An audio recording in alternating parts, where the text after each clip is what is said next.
भगवान की जब कृपा होती है तभी इन विषयों को सुनने और सुनाने का सुअवसर मिलता है।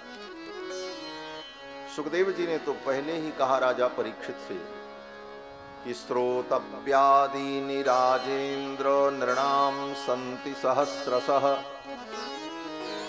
सुनने के लिए तो हजारों विषय है और लोग सुन रहे हैं, रात दिन सुन रहे हैं, न सुनो फिर भी लोग सुना रहे हैं।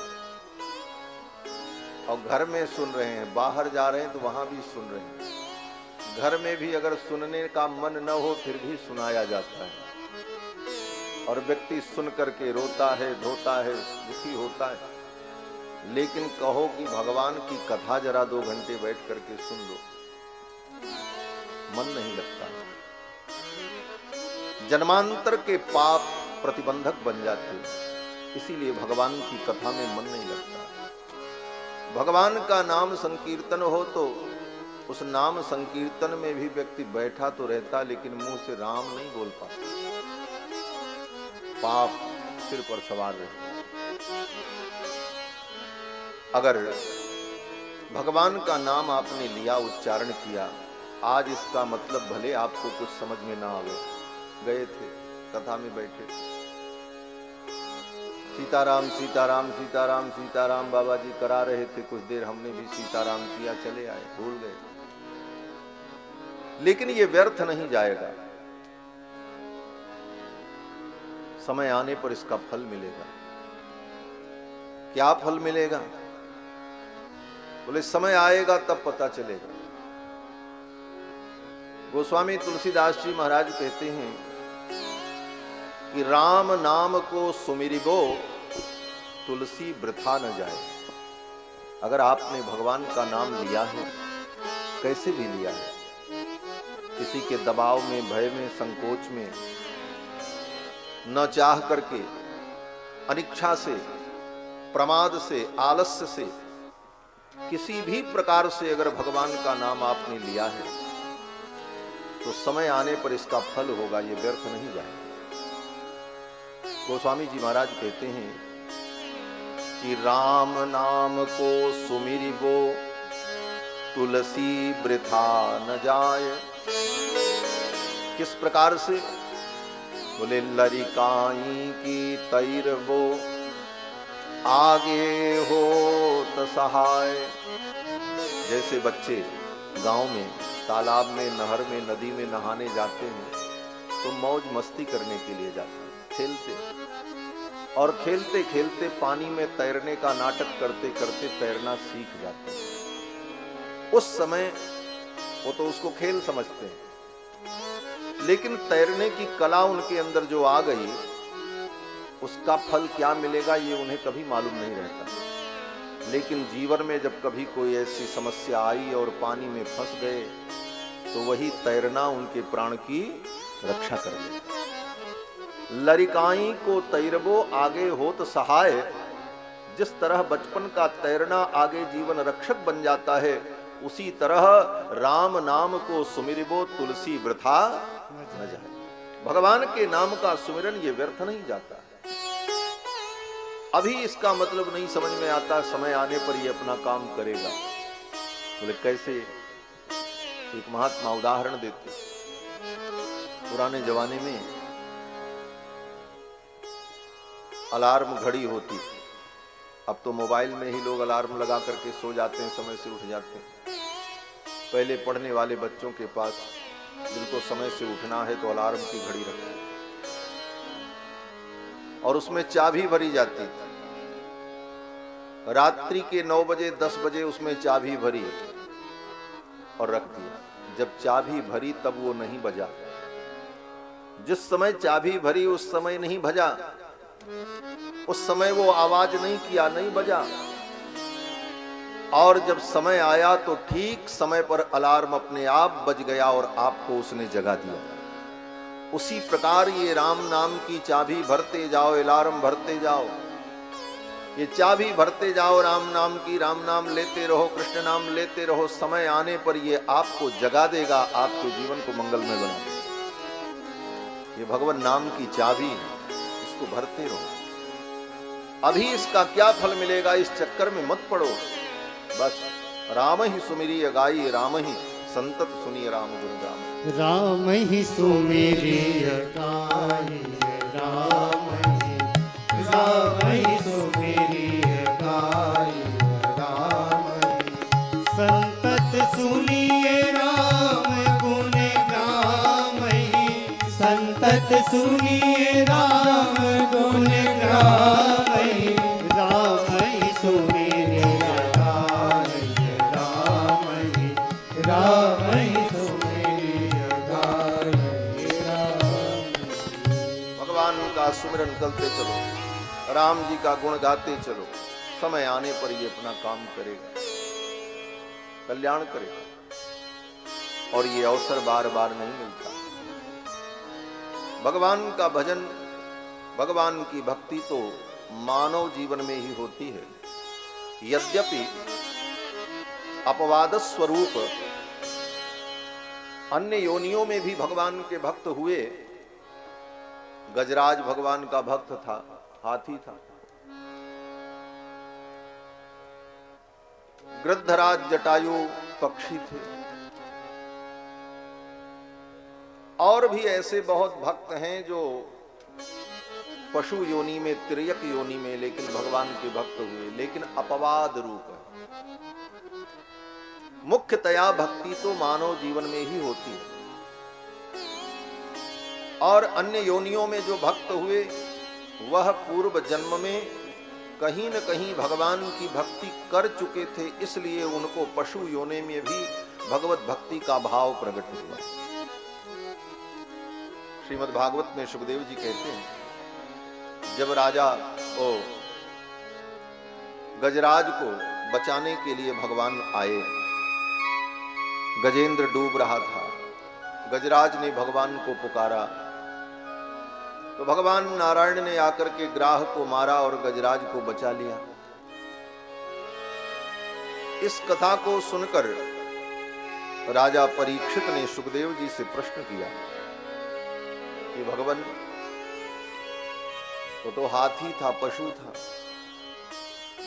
उसको इतनी बुद्धि कहां आई कि ऐसी दुख की परिस्थिति में, विपत्ति में मैं भगवान को पुकारूं?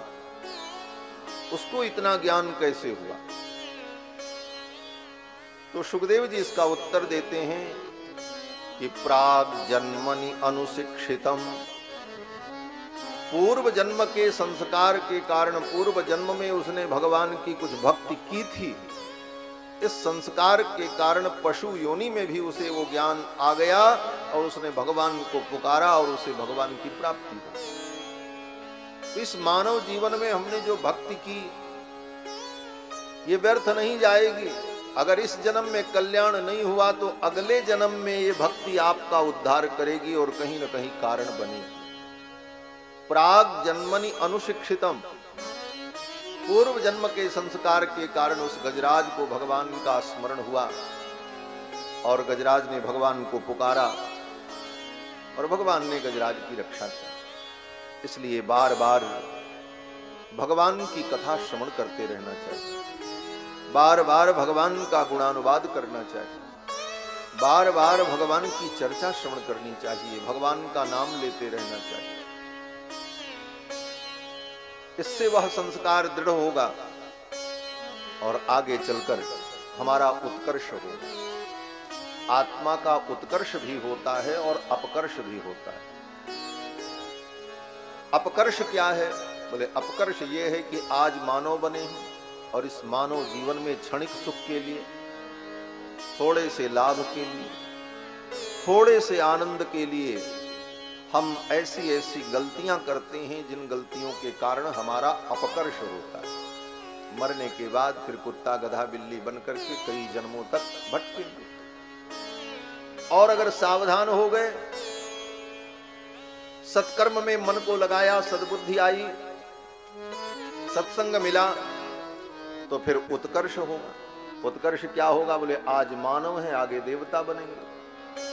फिर देवताओं में भी कई प्रकार के देवता होते हैं। देवता तो गंधर्व भी हैं, यक्ष भी हैं, किन्नर भी हैं, लेकिन उनमें भी, देवताओं में भी उत्कृष्ट कोटि के देवता, फिर वहां भी उत्कर्ष होगा और भी उत्कर्ष होगा। लोकपाल इत्यादि तक, लोकपाल और देवताओं में भी जो श्रेष्ठ स्थान है वह स्थान प्राप्त होगा। तो जीव का उत्कर्ष भी होता है और अपकर्ष भी होता है अपने ही कर्मों के कारण, और अपने ही कर्मों के कारण हम सुख और दुख दोनों पाते हैं। काहु न को सुख दुख कर दाता, निज कृत कर्म भोग सब भ्राता। अपने ही कर्मों का भोग हम भोगते हैं, चाहे वो सुख हो चाहे दुख हो। इसलिए मानव जीवन को बड़े ही सावधानी से जीने की आवश्यकता है। मानव जीवन का जो लक्ष्य है वह हमें प्राप्त हो, इस पर अपना ध्यान रखना चाहिए। वेद भगवान कहते हैं कि प्रणवो धनु सरो ह्यात्मा ब्रह्म तल्लक्ष्यमुच्यते। वेद भगवान कहते हैं कि प्रणवो धनु, भगवान के मंत्र को, प्रणव को, भगवान के नाम को धनुष बनाओ। एक रूपक के द्वारा समझाया वेद भगवान ने कि प्रणवो धनु, भगवान के नाम को, मंत्र को, प्रणव को धनुष बनाओ। और सरो ह्यात्मा, और अपनी आत्मा को ही बाण बनाओ। प्रणवो धनु सरो ह्यात्मा ब्रह्म तल्लक्ष्यमुच्यते, और ब्रह्म परमात्मा को अपना लक्ष्य बनाओ। और इस आत्मा रूपी बाण को मंत्र रूपी धनुष पर रखकर, भगवन नाम रूपी धनुष पर रखकर उस ब्रह्म लक्ष्य को वेध दो, उस ब्रह्म लक्ष्य को प्राप्त कर लो। यही मानव जीवन का सबसे बड़ा लक्ष्य है, यही मानव जीवन का उद्देश्य है। गंगा के तट पर प्रायोपवेशन करके विराजमान महाराज परीक्षित को परमहंस श्री सुखदेव भगवान ये मंगलमयी कथा श्रवण करा रहे हैं। कल के प्रसंग में आप सभी लोगों ने श्रवण किया कि भगवान ने देवराज इंद्र की पूजा का निषेध किया और गोवर्धन की पूजा कराई। भगवान ने ब्रजवासियों से कहा, देखो इंद्र की पूजा से कोई लाभ नहीं है, हमारे देवता तो गोवर्धन हैं, इनकी पूजा करो। लोगों ने कहा इंद्र प्रसन्न होंगे तो वर्षा होगी, और इंद्र प्रसन्न नहीं होंगे तो वर्षा नहीं होगी, अन्न उत्पन्न नहीं होगा। भगवान ने कहा तो इंद्र प्रसन्न कब होंगे? बोले जब पूजा होगी। पूजा होगी तो इंद्र प्रसन्न होंगे तो वर्षा होगी, और अगर पूजा नहीं हुई बोले तो इंद्र वर्षा नहीं करेंगे। तो भगवान ने कहा सूक्ष्म दृष्टि से विचार करो, जब पूजा होती है तब भी इंद्र रहते हैं, और जब उनकी पूजा नहीं हुई तब भी इंद्र रहते हैं। लेकिन पूजा होने पर वर्षा होती है और पूजा न होने पर वर्षा नहीं होती। बोले हाँ, बोले तो इसमें इंद्र का महत्व नहीं है। भगवान बड़े तार्किक हैं, तर्क की दृष्टि से कहते हैं कि देखो इसमें इंद्र का महत्व नहीं है, महत्व तो पूजा का है। अगर पूजा हुई तो वर्षा होगी, पूजा नहीं हुई तो वर्षा नहीं होगी। इंद्र तो तब भी रहेंगे जब पूजा नहीं होगी।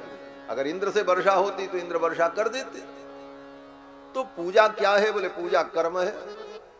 हम अगर कर्म करेंगे तो फल मिलेगा, कर्म नहीं किया तो फल नहीं मिलेगा।